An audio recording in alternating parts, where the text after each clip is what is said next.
حضرت سیدہ زینب نے پوچھا امام حسین سے کہ سارے زمانے نے روکا ہے، ٹھیک ہے آپ حق پہ ہیں، یہ بھی سب نے کہا ہے آپ حق پہ ہیں، پر روکا بھی سب نے، آپ روکے کیوں نہیں؟ تو ابن کثیر اور ابن اسیر لکھتے ہیں کہ امام حسین رو پڑے، کہنے لگے بہن میں رک جاتا، پر میں نے رات کو نانا مصطفیٰ کو خواب میں دیکھا۔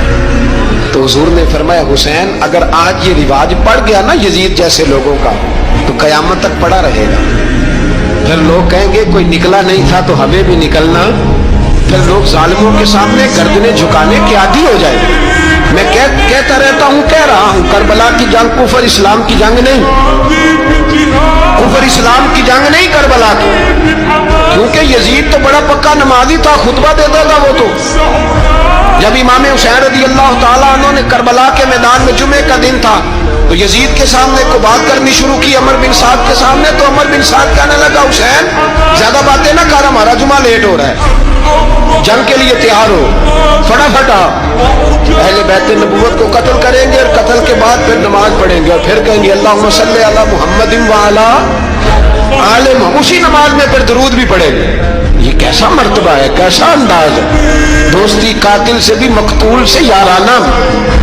امام حسین نے حر بن یزید امام حسین سے کہنے لگا مجھے حکم ہے آپ کو روکنے کا، آپ آگے نہیں جا سکتے۔ امام صاحب نے فرمایا وجہ زمین اللہ کی ہے، اس نے کہا آپ بیعت نہیں کر رہے، یزید کی حالات آپ کے حق میں درست نہیں ہے، آپ نہیں جائیں گے۔ امام روک گئے۔ ظہر کی نماز کا وقت ہوا تو حضرت علی اکبر امام حسین کے بڑے صاحبزادے انہوں نے اذان ظہر پڑھی تو حر بن یزید کے لشکر نے امام حسین کے پیچھے نماز ادا کی۔ کہا بھئی تم مقابلے میں آئے ہو نماز پیچھے پڑھتے ہو؟ کہا حضور مقابلہ تو تلواروں سے کر رہے ہیں پر ہمارا دل تو مانتا ہے نا کہ مصطفیٰ کا نواسہ بڑی شان والا ہے۔ حر بن یزید نے 3 نمازیں لشکر سمیت امام حسین کے پیچھے پڑھی ہیں، 3 نمازیں، ظہر اثر اور مغرب۔ پھر امام حسین کے سامنے شرائط پیش کی کہ آپ کو یہاں گھیر لیا گیا ہے، یہاں آپ بیعت کریں گے، یہاں جنگ کریں گے، 2 ہی بات۔